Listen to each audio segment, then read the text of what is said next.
에베소서 강의 5번째 시간입니다. 복음의 비밀이라는 큰 제목으로 함께 말씀을 이어가고 있습니다.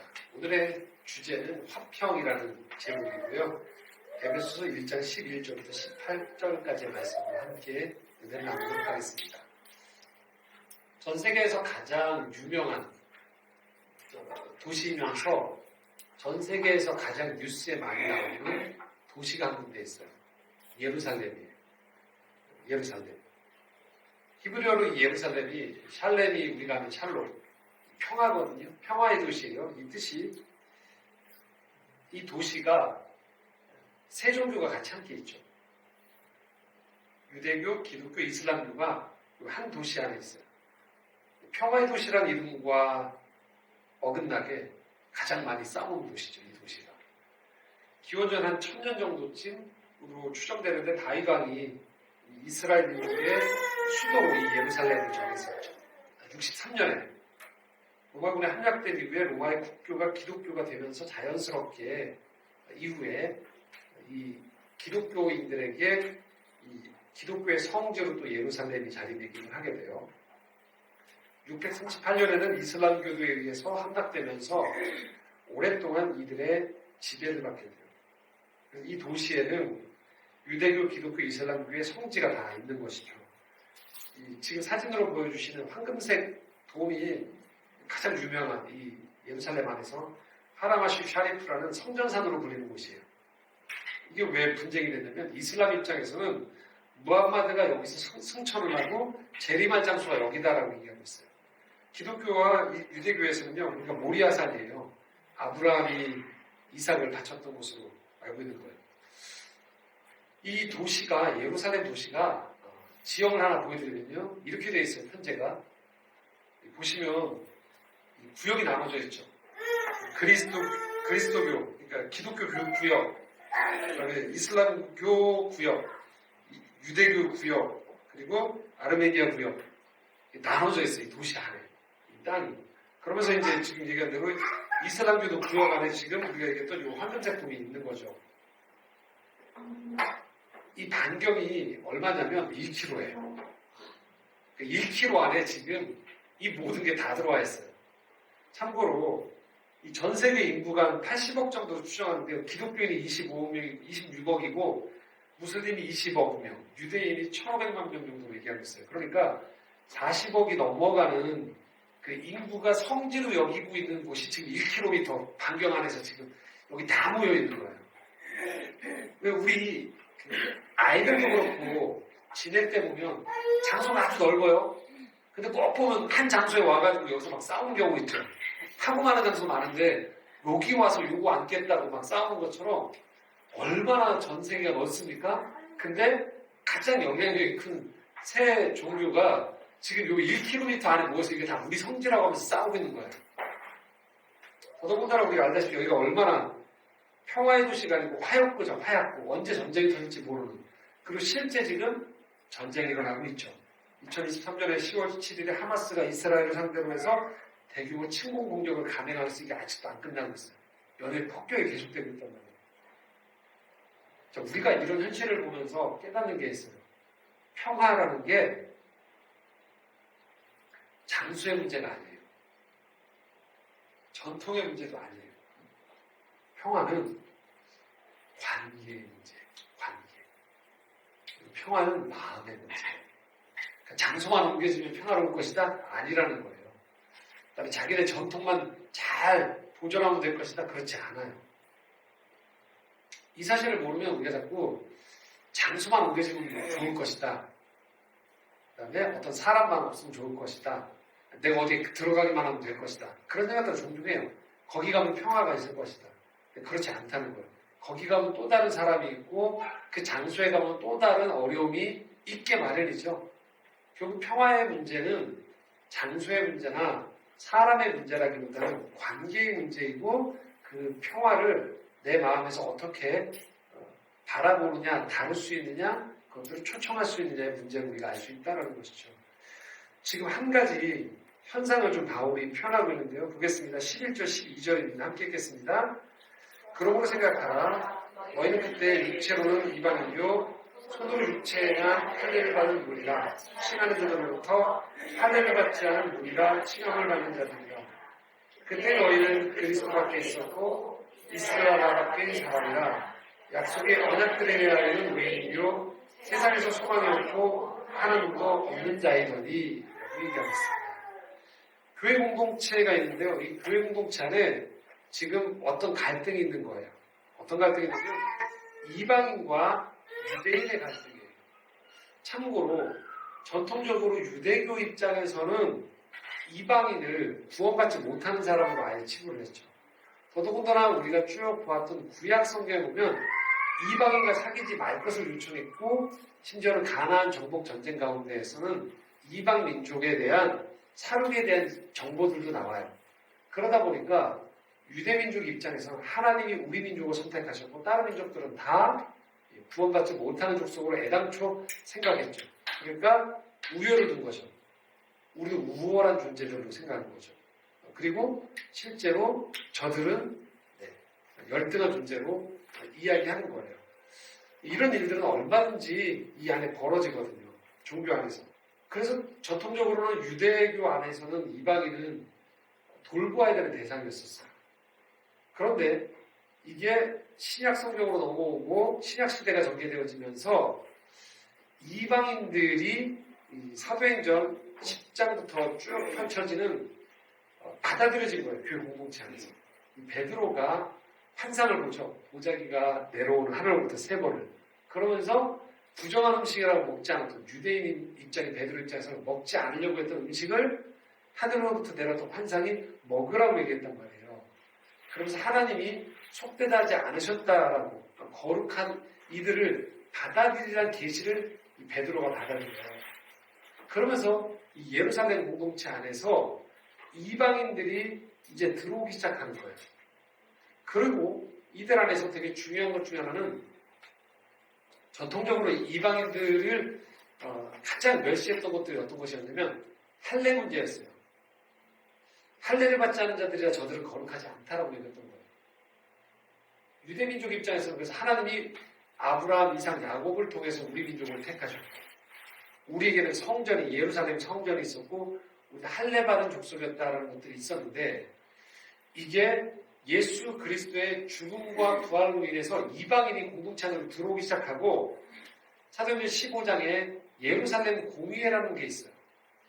회의가 열린 거예요. 이방인들이 많이 들어오니까 이 사람들을 할례를 받게 할 거냐 말게 할 거냐 얘기하다가 결국 이들에게 할례 문제를 가지고 더 이상 거론하지 않기로 공의회가 결정을 내리게 됩니다. 자, 이제 이방인들이 이곳에 들어오기가 아주 수월해진 거예요. 수가 많아진 거죠. 그러면서 역전이 돼버려요. 이런 겁니다. 유대인들은 전통적으로 지켜왔던 율법이 있어요. 전통적으로 율법을 지켜왔기 때문에 이들 입장에서는 율법을 지키는 것들이 무척 중요하다고 여긴 거예요. 그런데 이 자유의 복음을 받는 이방인 입장에서는 복음의 정신 중에 자유함이 훨씬 이들 안에 강조가 되는 거예요. 그러다 보니까 어떤 문제가 발생하냐면 이방인들은 대단히 자유로워져요. 율법을 이들은 잘 모르거든요. 근데 유대인들은 어떻습니까?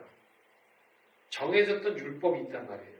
그러다 보니까 유대인들이 교회 안에서 이 복음의 정신을 담지하고서 신앙생활에 나가는데 이방인 입장에서는 이 사람들이 굉장히 답답한 사람처럼 여겨지는 거예요. 자꾸 형식에 얽매이는 사람처럼 보이는 거죠. 우리가 오해하면 안 됩니다, 여러분. 예수님이 이 땅에 오셨을 때 율법의 정신을 완성하러 오셨지 율법을 해체하러 오신 게 아니었어요. 예수님이 그렇게 얘기하셨거든요. 나는 율법을 완성하러 왔다. 근데 이게 공동체 안에서 종종 이런 부분들이 언제든지 정신이 앞서다 보면 기존에 가지고 있던 형식들이 무너지는 경우들이 벌어져요. 현대 사회에서도 이런 일들 종종 벌어지죠?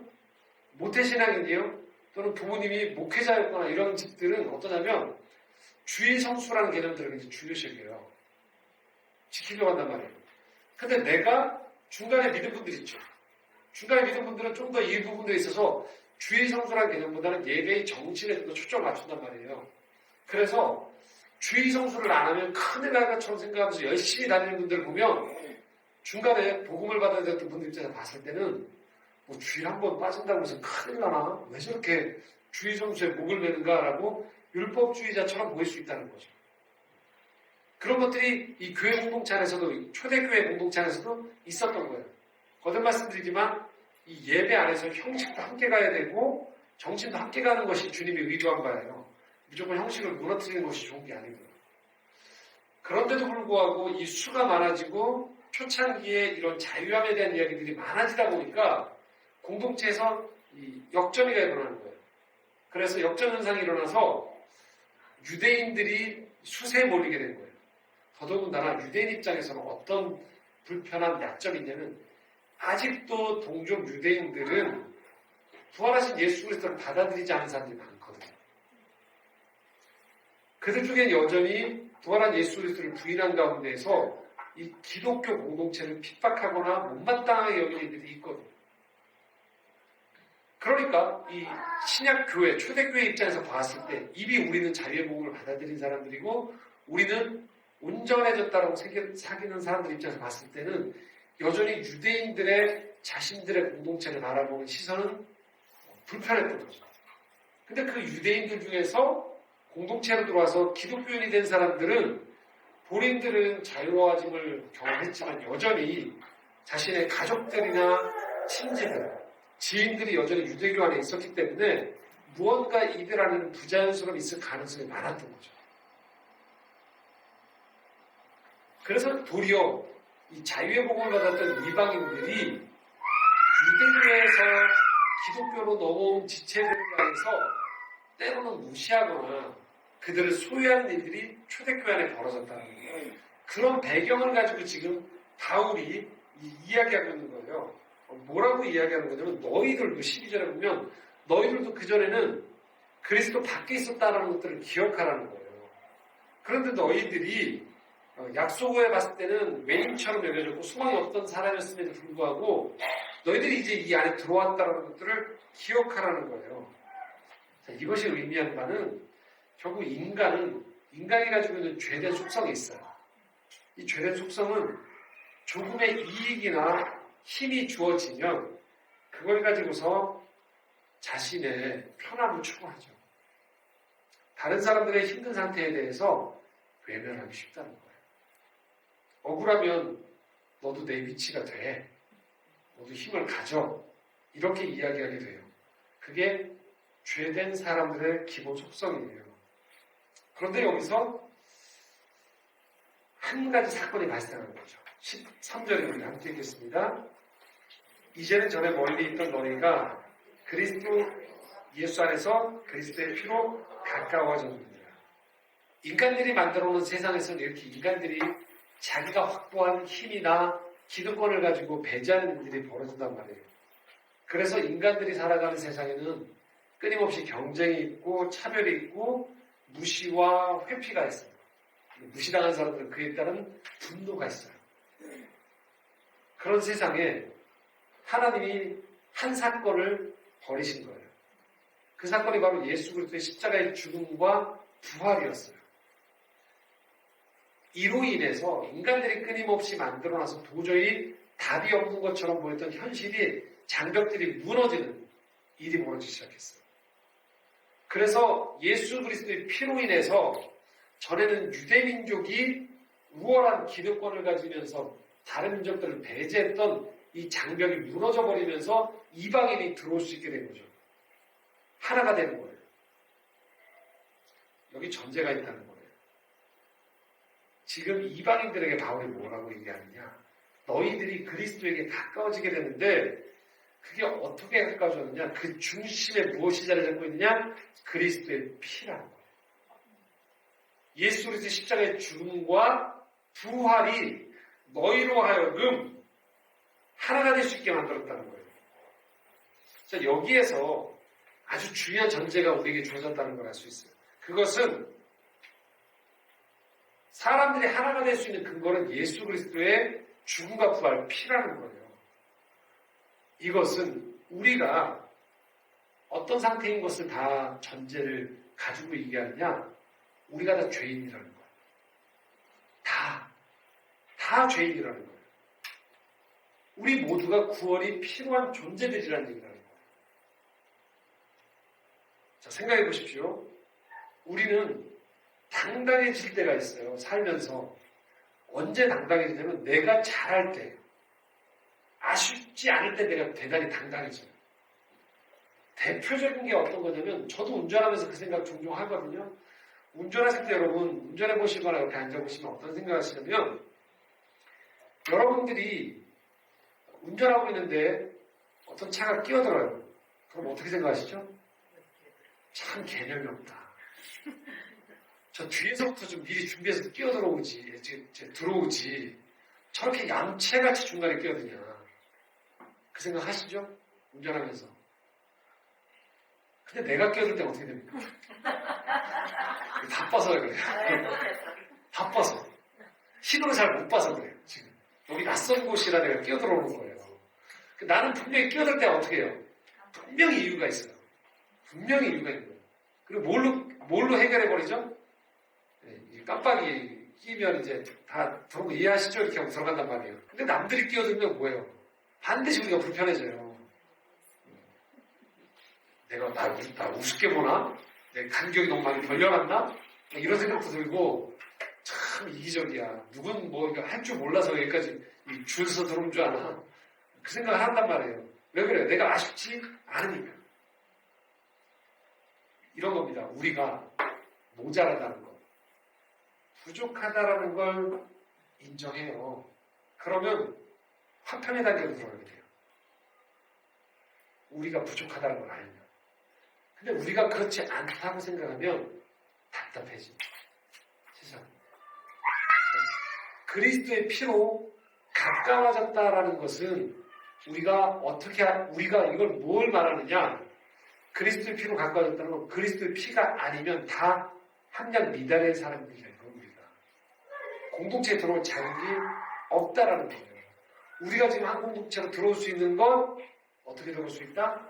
그리스도의 피로 인해서 들어온다는 거예요. 이것을 바울은 로마서 3장 9절 10절에서 이렇게 그냥 단정적으로 얘기해 줍니다. 함께 읽겠습니다. 그러면 어떠하냐? 우린 나으냐? 결코 아니라 유대인이나 헬라인이나 다 죄 아래에 있다고 우리가 이미 선언하였느니라. 기록된 바 의인은 없나니 하나도 없으며. 이게 성경에서 말하는 거예요. 너희들 중에서 하나님의 기준으로 보면 의인은 단 한 사람도 없다는 거죠. 우리는 그렇지 않거든요. 내가 조금 더 기부를 하고 조금 더 선한 일을 했을 때에는 나는 의인이에요. 그렇지 않은 사람들을 바라보면서는 인색한 사람으로 여기게 돼요. 또 내가 무언가 좀 더 형편이 나을 때 다른 사람들을 바라보면서 모자란 사람들을 생각하기 쉬운 게 사람의 속성이에요. 근데 하나님은 애당초부터 기준이 그렇지 않으셨다는 거예요. 너희들 모두는 다 그리스도의 피가 아니라면 다 죄인이라는 거죠. 그렇기 때문에 기독교 신앙은 한편으로 보면 대단히 모든 사람들을 죄인 취급하는 대단히 부정적인 인식처럼 보이지만 그렇지 않습니다. 기독교는 어떤 이야기를 하는 것이냐면 이 모든 사람들을 다 똑같은 위치에 놓고 거기에서 하나님이 주신 희망을 제시하는 거예요. 14절 15절입니다. 함께 읽겠습니다. 그는 우리의 화평이신지라 둘로 하나를 만드사 원수되고 곧 중간에 막힌 담을 자기 육체로 하시고 법정으로 된 계명의 율법을 폐하셨으니 이는 이 불로 자기 안에서 한 세 사람을 만지어 화평하게 하시고. 하나님은 우리를 죄인이냐 의인이냐의 프레임으로 두지 않으세요. 모두가 죄에 빠진 사람들이라는 걸 하나님은 전제를 하세요. 그리고 그 안에서 예수 그리스도의 죽음과 부활을 통해서 한 사건, 한 희망을 주세요. 그것을 이렇게 표현합니다. 자기 안에서 한 세 사람을 지어서 세 사람이 되는 거예요. 여기 있는 우리 예배자들 모두는 하나님을 믿는다고 할 때 세 사람이 되는 거예요. 우리 스스로의 힘으로 구원을 얻을 수 있는 하나님의 기준에 도달할 수 없는 것을 인정한 가운데에서 새로운 사람이 되는 거예요. 새로운 언어를 배우기 시작하는 거예요. 새로운 몸짓을 배우기 시작하고 새로운 가치관으로 세상을 대하기 시작하는 거라고 합니다. 그것이 한 세 사람입니다. 그렇기 때문에 우리가 설교를 듣고 성경 공부를 하고 묵상하고 이 모든 것들을 통해서 사실 우리는 새로운 문법을 배우기 시작합니다. 근데 그 새 문법은 갑자기 기발하게 만들어진 문법이 아니에요. 하나님이 본래 지으셨던 에덴 동산에 있었던 창조의 원리를 우리가 배우도록 한다는 것이죠. 그러면서 우리에게 하나님이 기준을 제시해 주는데 뭐가 찾아오기 시작하냐면 평화가 찾아온다는 거예요. 한 세 사람을 통해서 평화가 찾아오기 시작한다는 것이죠. 그러니까 이전에 죄의 영향력을 받고 있었던 우리는 조금의 이득, 내 편이 내가 추구한 것들에 어떤 도움이 되어지는 것들이 선이었어요. 그것이 유익이었어요. 그래서 반대한 사람은 다 악인이었어요. 그런데 하나님이 이 프레임을 깨뜨려 버리시고 모두가 다 죄인이라는 것들을 눈을 열게 하신 상태에서 우리로 하여금 그렇게 누가 좀 더 나은 사람과 모자란 사람, 힘 있는 사람과 그렇지 않은 사람끼리 다툼을 종결짓는 해법을 얘기했었다는 거예요. 너희들 모두 다 죄인이야. 그리고 너희들 안에 그리스도로 인해서 평화가 찾아와. 그래서 이 평화는 그리스도를 통해서 죄인임을 깨닫고 새 사람이 된 사람들을 통해서 이루어 나아가기 시작하는 것이다. 한 세 사람이 이제 이 일들을 벌이는 거예요. 베드로전서 3장 11절에 이렇게 표현합니다. 함께 읽겠습니다. 악에서 떠나 선을 행하고 화평을 구하며 그것을 따르라. 이게 세 사람의 특징이에요. 선을 행하는 거예요. 화평을 구하는 거예요. 우리가 세상에 살다 보면 이 문법이 대단히 낯선 현실에 어떤 때 놓이게 돼요. 편가르기에서 한 사람을 완전히 사장시켜도 아무렇지도 않게 되는 그런 때가 있어요. 어떤 곳에 가면. 사람들 전혀 그 문제에 대해서 죄책감을 느끼지 않아요. 서로 물고 뜯으면서 계속 싸우고 있어요. 근데 하나도 이상하게 여기지 않는 것이죠. 원래 그런 것 아니야 라고 생각하는 거예요. 끊임없이 세포 분열을 해서 그 안에서 계속 분열을 거듭하면서 계속적으로 편가르기가 되는 것들이 많아요.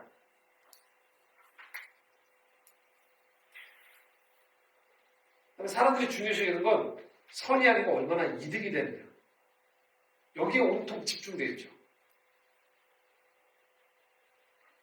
그런 세상 속에서 한 세 사람이 등장하는 거예요. 이 한 세 사람의 특징은 무엇이냐? 이 사람들은 어떤 걸 고민하느냐면 선을 고민해요. 어떤 걸 고민하냐면 화평을 고민하는 거예요. 어떻게 하면 이 갈등이 줄어들 수 있을까? 어떻게 하면 이곳에서 선한 열매를 맺을 수 있을까를 고민하기 시작하는 사람들인 거예요.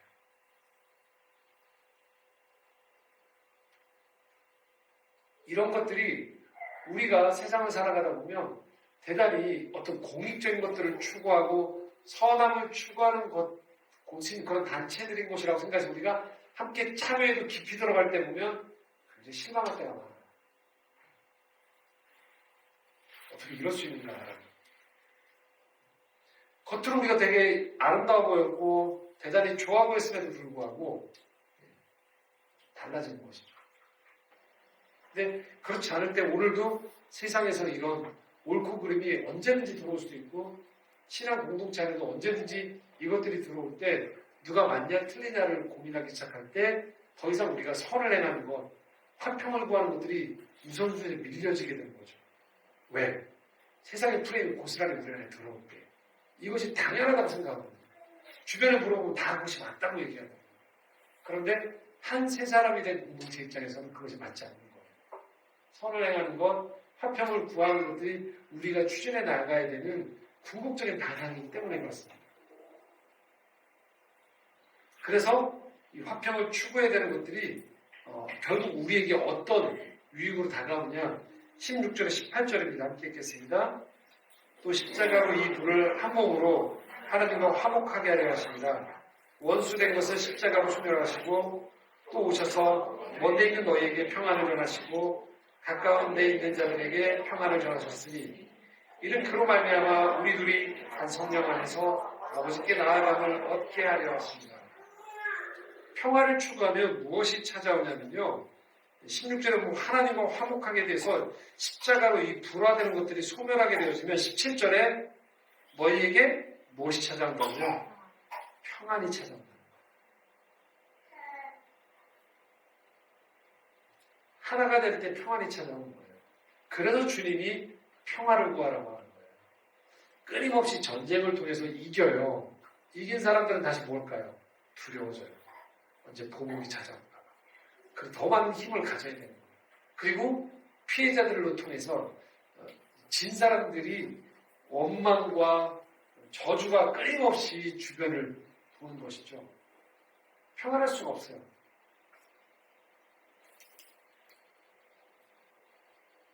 그래서 성경은 평화를 추구하라고 해요. 그것이 우리를 평안하게 하기 때문에 그렇습니다. 근데 그 출발점은 다름 아닌 인간의 선한 의지를 계속 발동시키라는 것이 아니고 예수 그리스도의 십자가의 죽음과 부활로 인해서 시작된 거예요. 우리 모두가 다 죄인임을 전제로 이 세상이 갈등과 분열임을 인정한 상태에서 우리 스스로는 희망을 만들어낼 그 힘이 없다는 걸 인정할 때 평화가 찾아오기 시작한다는 거예요. 그렇기 때문에 우리가 살아가면서 대단히 꼬여있는 문제들이 있죠. 갈등. 그럴 때 우리가 여기에 십자가를 대입하는 거예요.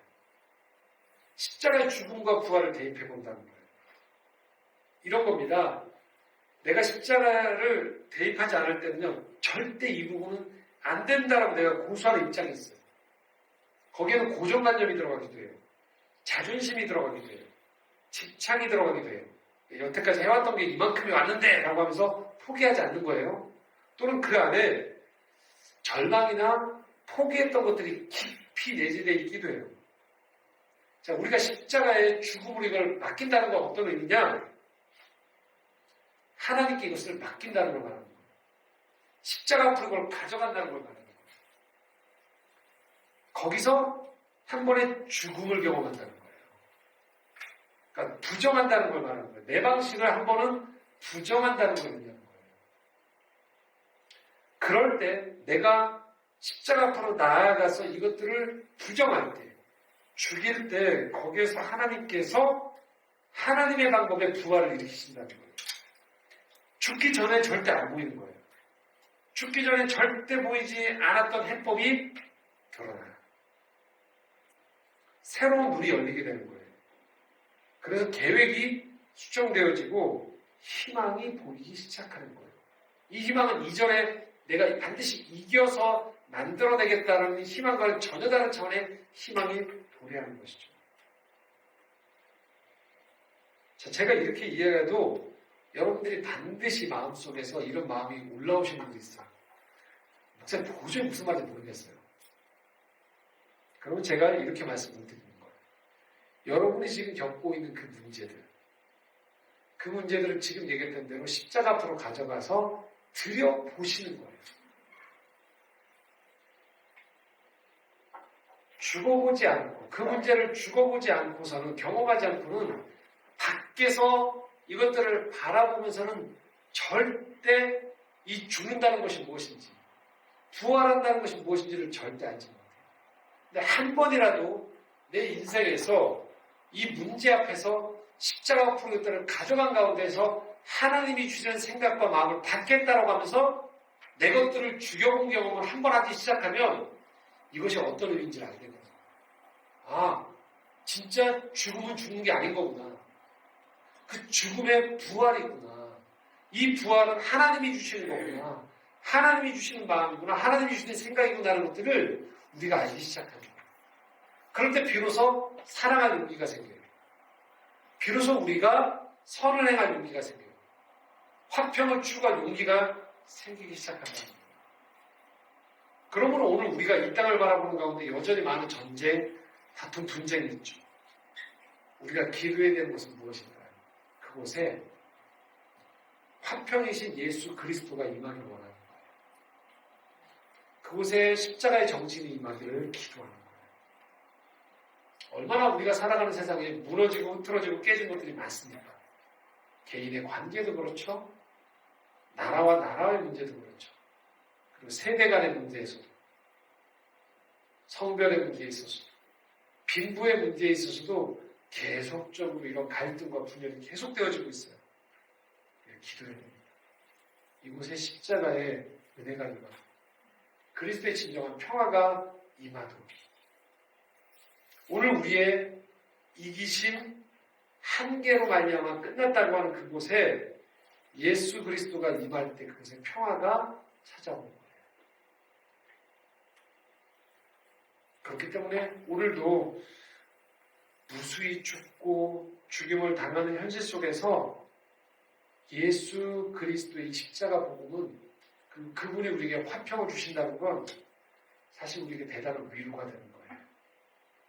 희망이 되는 것이죠. 안 된다고 하지 마시고 여러분들이 끼어진 그 현실 가운데 주님의 그 십자가의 능력이 임하기를 원하면서 그곳에서 내가 포기해야 될 것들을 한번 대입해 보시라는 것이죠. 그러나 여기에서 끝이 안 됩니다. 한 가지 우리가 더 꼭 염두에 두셔야 되는 거예요. 되셔야 되는 게 있어요. 그것은 결론적으로 평화가 찾아오면 평안이 찾아온다고 했죠. 이 평화를 찾기 위해서 평화를 추구하는 과정이 그냥 뭉개버리면 안 된다는 거예요. 자, 이게 무슨 말이냐? 자, 이사야 32장 17절입니다. 함께 읽겠습니다. 공의의 열매는 화평이요 공의의 결과는 영원한 평안과 안전이다. 진정한 평안이 찾아오기 위해서는 공의가 서야 돼요. 공의가 안 선 상태에서 그냥 무너뜨려버린 상태에서 한쪽이 일방적으로 희생을 강요해서 만들어지는 평안은 평안이 아닌 거예요. 우리가 이 지점을 자꾸 오해해요. 그래서 당신이 모든 걸 다 뒤집어 써라. 그럼 평안이 찾아올 것이다. 아니죠. 또 다른 희생자가 발생해져요. 그 얘기를 하는 게 아니에요. 어쩌면 우리 대다수는 살아가면서 여긴 우리 대다수는 어쩌면 이 십자가의 평화의 혜택을 받으셔야 되는 분들일지도 몰라요. 우리가 살면서. 오해하시면 안 돼요, 여러분들. 오히려 십자가에서 죽으셔야 되는 분들이 안 죽는 경우들이 많아요. 책임을 지고 본인들이 십자가 하는 거 들어가셔야 되는 분들은 도리어 가만히 있고 엉뚱한 사람을 다 집어넣어놓고서 너희들이 죽다 살아나와서 이것들로 다 해결하라고 하는 것들을 우리가 오해하면 안 돼요. 여기서 뭐라고 합니까? 공의의 열매가 화평인 거예요. 그러니까 화평하려면 그곳에 공의가 세워져야 되는 거예요. 적극적인 개입이 있을 때 거기에 평화와 화평이 찾아온다는 말인 겁니다. 이렇게 정리할 수 있는 거예요. 우리는요, 이렇게 생각이 쉬워요. 싸움이 없는 상태를 평화라고 생각하거든요. 그게 아니에요. 정의가 이루어진 곳에 평화가 찾아옵니다. 그렇기 때문에 십자가로 들어갈 때, 십자가의 죽음을 경험할 때 우리 안에서 내가 가지고 있는 기득권이나 이기심이나 어떤 내가 충분히 기여할 수 있는 바가 있는데도 불구하고 그 카드를 쓰지 않을 때 우리가 그걸 쓰라는 의미에서 죽으라는 의미예요. 아무 힘도 없고 완벽한 내가 우리 도움을 받아야 될 분들은 사실은 십자가의 은혜의 혜택을 받아야 되는 것이죠. 이런 겁니다. 어떤 문제에 있어서 구조적으로 잘못된 게 있어요. 그러면 공적 조치를 취해서 바로 잡아줘야 되는 거예요. 우리가 자세가 삐뚤어졌어요. 바르지 않아요. 그래서 허리나 어떤 몸이 굉장히 아파진 경우가 있죠. 자, 그때 필요한 게 뭘까요? 교정을 해야 돼요. 정형외과를 가든 뭐 다른 요법을 쓰든 정확하게 자세를 교정시켜야 돼요. 근데 누군가가 옆에 가서 진통제만 주는 거죠. 또 누군가가 와서 계속 나한테 이렇게 얘기하는 거예요. 자, 명상을 해봅시다. 나는 아프지 않다. 나는 아프지 않다. 그러면서 허리가 아픈데 뭐라고 얘기하냐면, 자, 생각해보시라.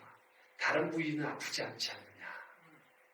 허리가 아픈 건 모든 사람도 안 아픈 데가 없으니까 받아들이시라. 그러면서 계속 아프지 않다고 계속 얘기하는 거죠. 물론 어떤 경우든 내가 노화로 인해서나 어떤 장애로 완벽하게 그것들이 판정이 되었을 때를 받아들여야 되죠. 근데 뻔히 교정할 수 있는데도 불구하고 교정하지 않는 것은 문제겠죠. 우리가 살아가는 세상 속에서도 많은 문제들은 사실 평화가 찾아오지 않는 것들 중에는 구조를 바꾸지 않아서 평화가 찾아오지 않는 경우도 많아요. 제도를 정착시켜야 되는데도. 이런 거죠. 어떤 교차로나 운전을 할 때 보면 교통사고가 자주 나는 지역이 있어요. 그럼 운전자가 주의해야 되는 것도 맞아요. 그런데 계속적으로 사고가 많이 발생해요. 그럼 뭘 해야 되죠? 신호체계 바꿔줘야 돼요. 신호체계 바꿔줬는데도 그곳이 계속 교통사고가 너무 많아요. 그럼 어떻게 될까요? 도로를 변경해야죠. 공사가 들어가야죠. 그래서 그곳이 어떤 계속적인 신호 정도가 좀 안 되는 문제를 구조적으로 일시적으로 좀 중단하더라도 그곳이 도로를 정비해야 돼요. 그래야 사고가 줄어드는 거죠.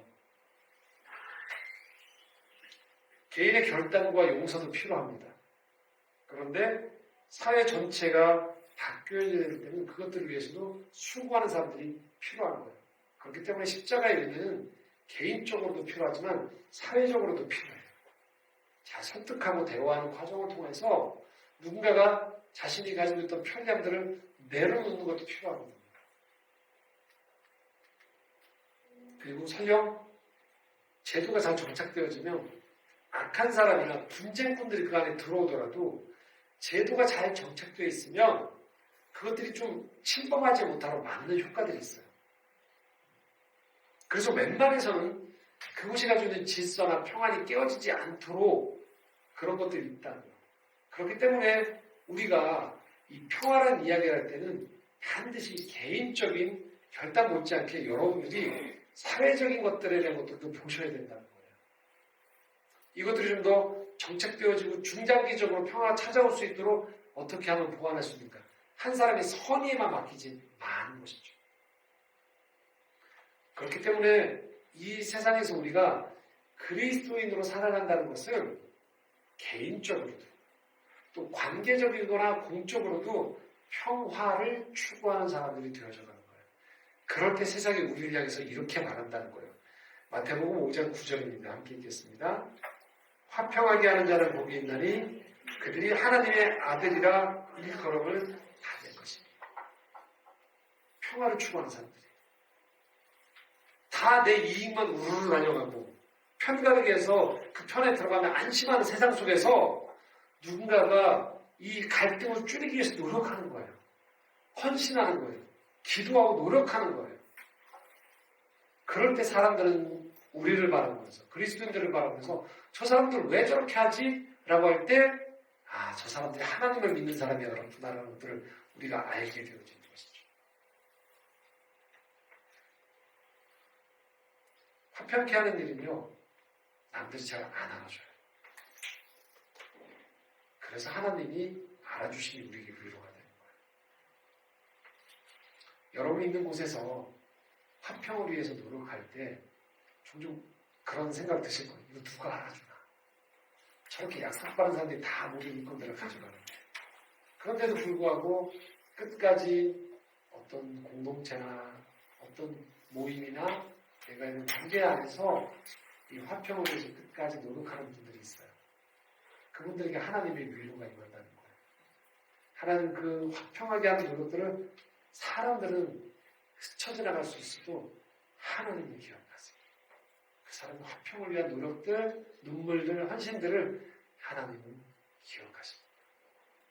말씀을 정리하겠습니다. 우리가 내 힘으로 안 될 때가 있어요. 살아가면서.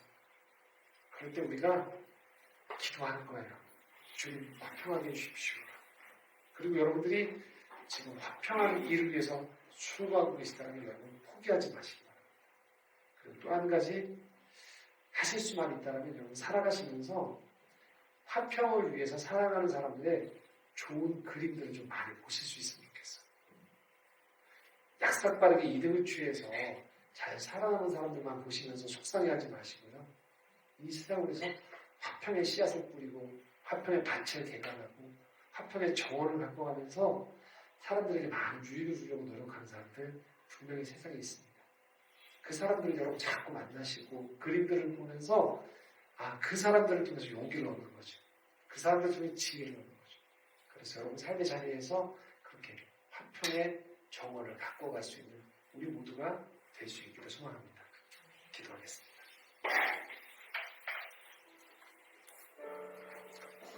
하나님, 오늘도 이 세상 참 많은 다툼이 있고 분쟁이 있습니다. 그 속에 살아가는 나 또한도 그로 인해서 많이 찢기고 다치고 또 때로는 나의 죄성으로 누군가에게 내가 상처를 주는 공격을 하기도 합니다. 주님, 이 시간 주님 앞에 기도합니다. 평화의 왕으로 오신 주님, 십자가의 정신으로 모든 갈라서 있고 무너진 것들을 회복하신 주님의 그 은혜가 오늘 내 삶에 넘치기 원합니다. 상처받은 우리의 마음들을 주님 치유하여 주시옵소서. 또한 우리가 화평을 위해서 수고하다가 지쳐있는 우리의 모습이라면 주님 우리에게 위로를 더하시고 생명력을 더해 주셔서 우리가 할 수 있는 이 평화의 걸음을 멈추지 않도록 도와주시옵소서. 특별히 여전히 이 땅 많은 전쟁과 다툼이 있습니다. 주님 그곳에 평화를 임재하여 주시옵소서.